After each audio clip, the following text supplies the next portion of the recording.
So tonight, Street Talk here in front of Aria. I'm sure most of y'all who've been on Facebook recently hear about the whole drama situation about the girl who had to pay because she was dressed up like a man. So we're here outside now to check out the protests that are going on, and we gotta ask them why they here protesting. What's the real story about this thing? If they name man, if you name man, come outside. For a number of reasons, but the main reason is to stand in solidarity with Shannon, who was misgendered here at this club. But really the larger issue is the policing of women's bodies, which happen in our culture across the region and indeed across the world.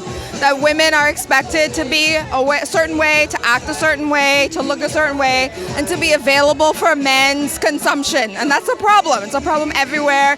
It contributes to gender-based violence. It contributes to rape culture, you know. And this is not something that's just about, this is not about Aria, and this is not about sexuality per se, but it's about gender and how we perceive gender and how we think about gender.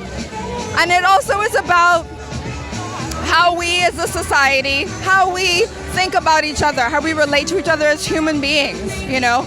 And there are also hyper expectations around femininity for women within a particular moment, especially as we come to Carnival season.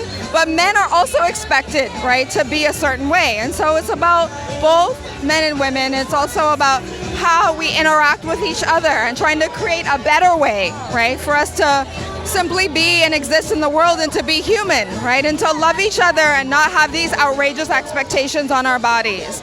And it's also about certain issues around gender, sexual rights, gender justice, and generally women's rights in our society. Okay, so question for you, right?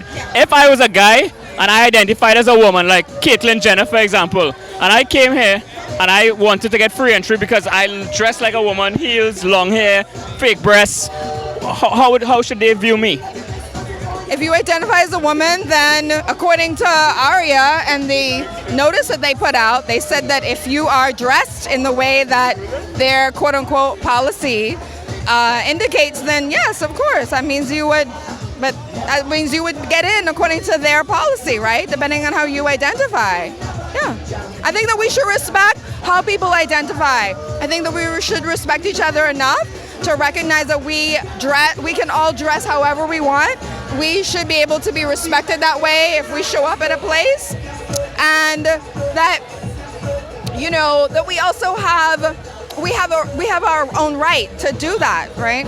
And so it's not about constantly, you know, it's not like whether or not I show up, or if you want to dress like a man, then you should pay man price. That's not what, you know, that's not the issue, right? So it's a larger issue, right? And so it's not just, it's about exclusionary politics, right? Clubs like Aria, the whole club scene is about exclusion. All the clubs are just trying to protect their image because you see, they make men pay because they know the sex sells, so that's why they want any girl, I think, that's dressing up like a man to pay man price because they're not helping the club's image. Right, and that's sexist, right? It's a part of a patriarchal culture. We live in male-dominated societies that often dictate the way women should be, act, how we should dress, right? So yeah, I mean, it's literally a sexist way, but we all participate in it. And so this allows us to have a conversation about that, and I really want to support, especially the young people out here who are standing up for our right to, one, say we don't like how we're being treated, and two, to say something about the larger issue. It's not just about